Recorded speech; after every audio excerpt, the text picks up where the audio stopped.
Have you ever stood in the shadow of an ancient castle, tracing the lines of its massive stone walls, and wondered just how strong it really was? These fortresses were the pinnacle of defensive technology in their day, designed to withstand sieges, catapults, and armies. But what if we pit them against the pinnacle of modern aerial warfare?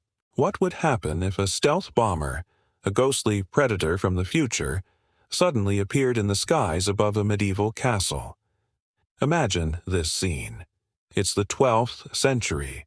The sun glints off the armor of knights patrolling the battlements of a formidable stone keep. The world is one of swords, shields, and horseback. Suddenly, a shadow darker than any cloud silently glides overhead. It's a shape unlike any bird or mythical beast, an angular black specter.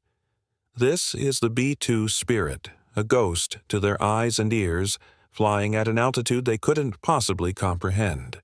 For the people in the castle, the first sign of trouble wouldn't be a sound or a sight. It would be the ground itself erupting. The B-2 can carry weapons like the GBU-31 JDAM, a 2,000-pound guided bomb. This isn't a rock from a trebuchet. It's a precision-guided munition packed with nearly 1,000 pounds of high explosives. When it hits, it doesn't just chip away at the stone. It detonates with a force that pulverizes it.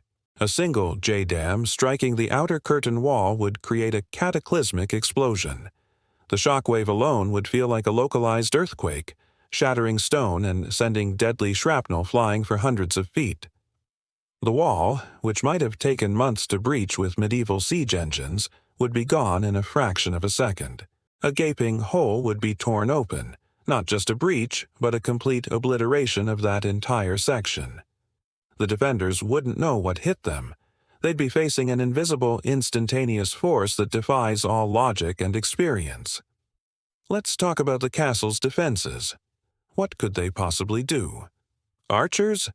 Their arrows can't reach an aircraft flying tens of thousands of feet in the air. Even if the bomber flew low, its speed and hardened fuselage would render arrows completely useless. They might as well be throwing pebbles. Catapults and trebuchets?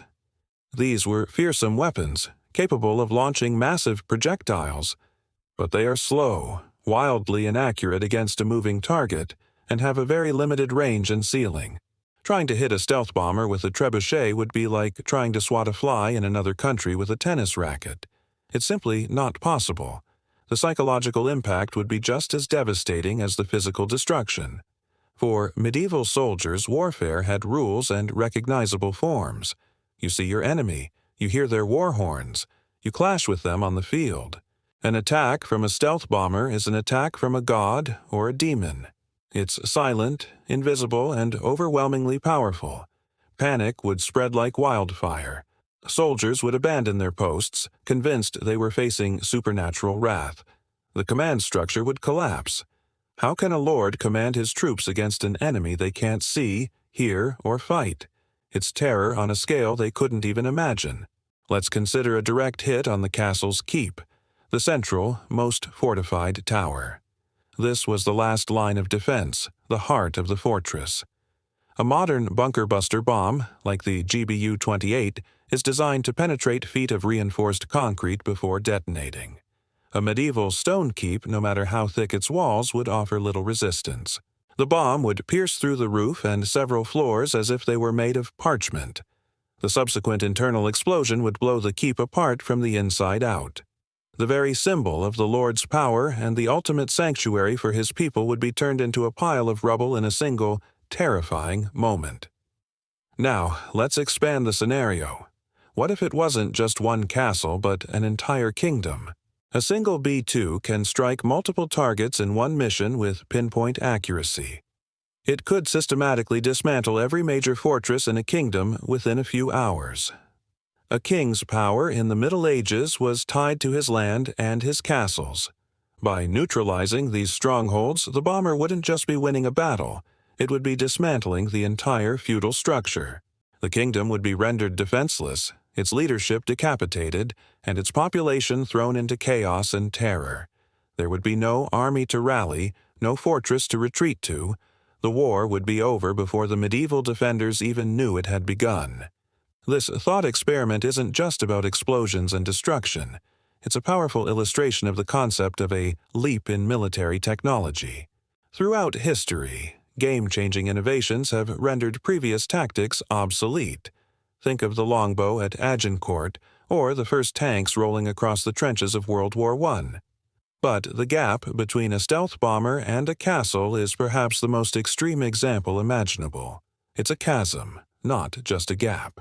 The stealth bomber represents a paradigm shift from attrition warfare, wearing down an enemy over time, to shock and awe, achieving victory through psychological paralysis and the swift, precise application of overwhelming force. The defenders of the castle wouldn't just be outgunned. They would be operating in a completely different reality of warfare. Their entire worldview of conflict, defense, and power would be shattered in an instant. So, while we admire the ingenuity and resilience of ancient castles, their strength was relative to their time. Against the silent, invisible wrath of a modern stealth bomber, the mightiest fortress of the medieval world would become little more than a whisper of dust on the wind. It's a stark reminder of how far technology has taken us, transforming the very nature of power and conflict. What was once the ultimate symbol of security could be undone in a heartbeat by a ghost from the future. Thanks so much for watching this deep dive into a wild what-if scenario. It's fascinating to think about these clashes of technology across time. If you enjoyed this, please hit that like button, and be sure to subscribe and turn on notifications so you don't miss our next exploration. We'll see you in the next video.